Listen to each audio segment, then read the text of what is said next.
Hi everyone, this is Ellen from the Astrology Journal. I wanted to share an insight I had about the chart, some of the archetypes in the chart and how they relate to each other. It arose this morning for me when I had an insight about my own personal healing journey, and so I want to share what came up for me in terms of my understanding. So this is a chart for the crescent moon that's happening on Sunday, the 14th.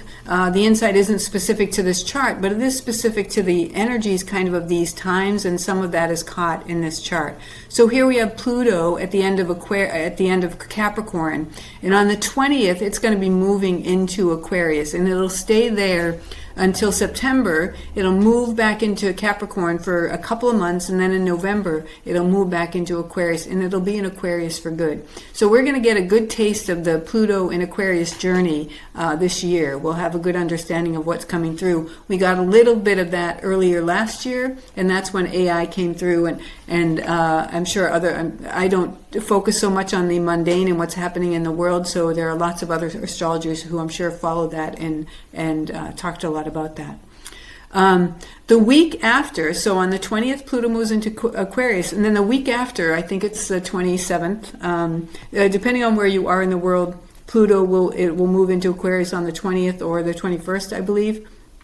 And Uranus, I'm not sure, it may be, I think it's the 27th our time. It'll be possibly the 28th for some people. But anyway, on that day, Uranus will be moving direct. So this dot symbolizes that it's retrograde. It'll be moving direct on that day. So in Aquarius, Uranus rules Aquarius. So we're going to have Pluto moving into Aquarius, and we're going to have Uranus stationing direct, the ruler of Aquarius stationing direct. And that Aquarius energy is about awakening, and it's sudden, and there's like a lightning bolt, sudden insight, or sudden events happening, sudden things. And so you may find sudden awakenings, like in terms of your awareness. My focus really is more on the inner side of astrology, so that's what I can talk about. So for me, it's almost like I had an anticipatory insight, awakening to something that really matters a lot to me. So Uranus is in Taurus, and Taurus is about our values. It's about a lot of things. So values, worth, trust, our sense systems, feeling in terms of the senses, how we feel our way in the world. It's about relationship with ourselves. It's about survival. It's about our resources. It's a sign where we're learning how to build our safety in the world by using the resources available to us, the land and the resources that allow us to build a house that shelter us, and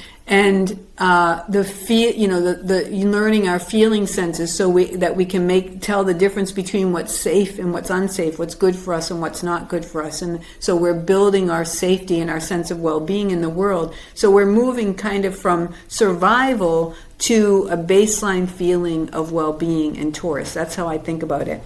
And Taurus, interestingly, is the foundation. It's the first earth sign, so it's the foundation for Capricorn, and it's the first fixed sign, so it's the foundation for Aquarius.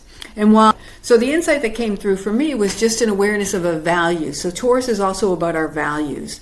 And the other thing that I want to bring in here is that Taurus is also the foundation for Gemini, because it comes before Gemini. In Gemini, we open up, we get really curious. In Taurus, we're narrowing down and we're really focusing on what we need to survive and to build our security and well-being in the world. In our kind of environment, and not the world, our environment. Capricorn is when we move into the world. So in Gemini, we're opening up. We're branching out. We're becoming curious. Our curiosity is leading us here and here and here. It's leading us to all these different places. And in evolutionary astrology, what they talk about is that sometimes in Gemini, what can happen is you get so much perspective that you lose all perspective and you kind of topple over. And my feeling about that is the reason that happens is because for some reason a sturdy trunk of foundation and sturdy roots weren't able to develop in Taurus for whatever reason that was. And so when we enter into Gemini, we don't have that trunk, we don't have that foundation. And so it becomes very easy to get thrown off. But if we come in with that trunk and we come in with those roots, then it's more like a tree branching. And so it's all part of one thing. And yes, we grow and we grow and we grow, but that's giving us more access. If we think about trees, more access to oxygen, it's giving us more access to what we need, but it's specific to our trunk. And Aries before Taurus is our identity. So we want our identity in place. That becomes, we're an oak tree, we're a maple tree, we're whatever. And then we're building that solid trunk, and that allows us to open up to the world as the oak tree, as the maple tree, as the whatever. And the insight that I had this morning is like the value, we can think of almost values, depending on what we're talking about. We can maybe use a different part of Taurus as the trunk, but the value can be the trunk that coheres everything else, that coheres our what we search for, that sort of thing. So the other thing to think about is, so the reason this is so important is Taurus as the first earth sign, and Capricorn is the third earth sign. Capricorn is where the structures get grooved. Those are the structures that we live by and that we enter into and that kind of shape us. So in Sagittarius, we have the beliefs, we have the mores, we have the philosophies, we have all that. And those then get encoded in Capricorn into the structures, into our societal structures. Our government institutions, our schools, it's, the structures of the school systems and all that kind of stuff. And so we are born into those structures, and so we are shaped by those. And it's quite possible that if the structures are not such that they're designed to help us get in touch with our true values, our true worth, our true whatever, but they're saying this must be your worth, instead they're saying this must be your worth, this must be your value, this must be, we may not be in alignment. We may not have been able to access and know what our actual true trunk of a value is, the value that serves as our trunk. And so one of the things that may be happening for us is we may awaken to that. That's what happened to me today. So it's sort of anticipatory to Uranus turning direct, but Uranus is already slowing down. So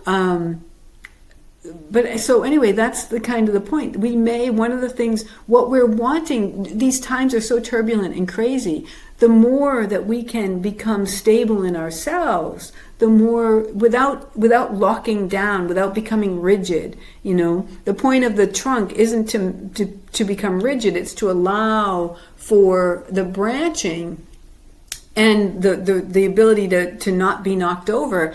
But also it allows for expansion, So without that trunk, again, we get that toppling over imagery in Gemini that evolutionary astrology talks about.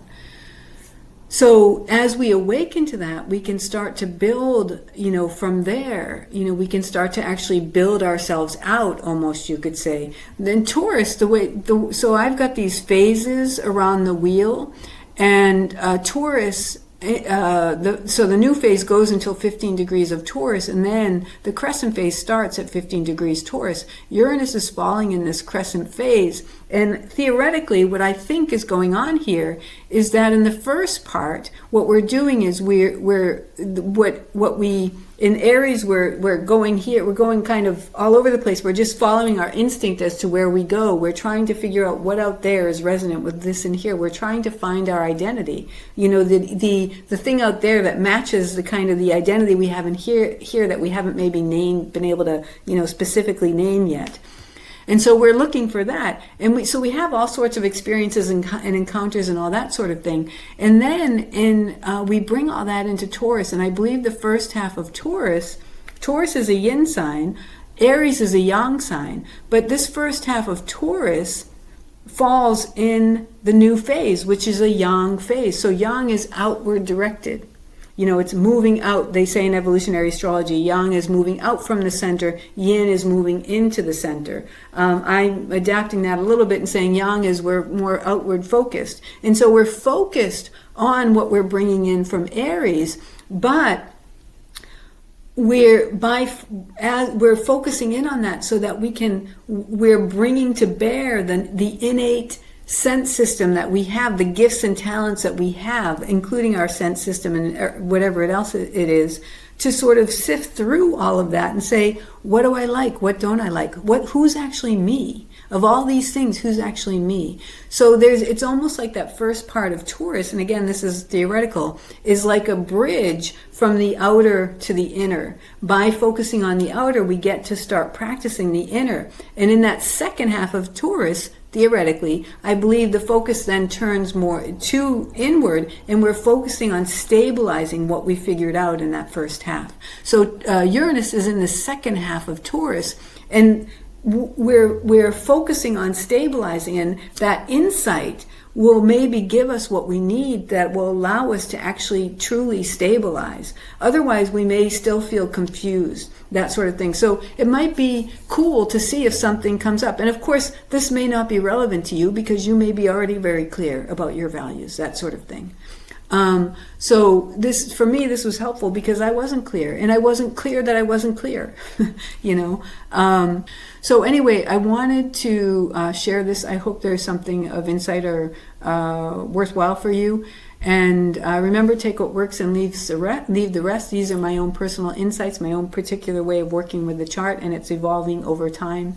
So I hope it's interesting and helpful and insightful for you, but it's okay if it's not. Leave it behind if not. Okay, thank you so much.